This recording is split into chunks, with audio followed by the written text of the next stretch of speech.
Does the ubiquitous systems thinking model describe our entire world and its reality? It's certainly been tempting to think so, and many do, and of course systems thinking is a truly great framework.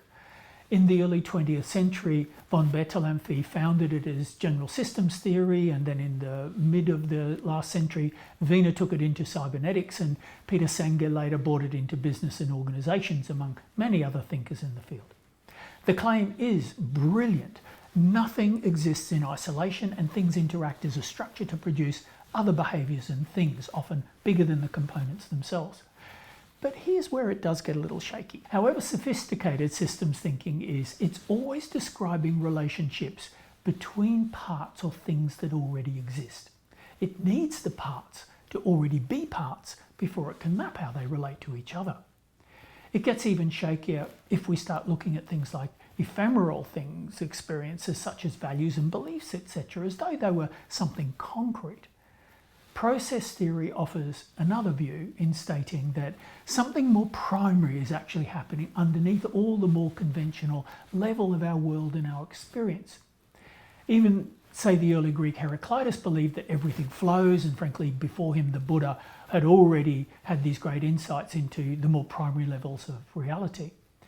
In the 1930s, Whitehead formalized the whole idea in modern Western thought that reality isn't made of fixed substances, it's made of process, of a becoming.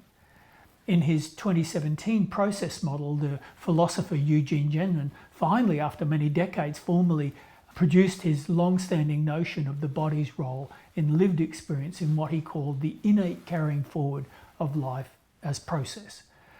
Before anything settles into a part, a system could map. It's already in motion, it's already a process.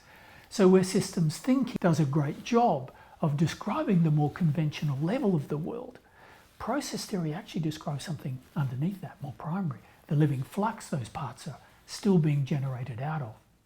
What this means is, where systems thinking offers extraordinary tools and diagnostic and intervention tools, certainly say client facilitation, if that's all you've got, you're likely rearranging the furniture in a room that's already built.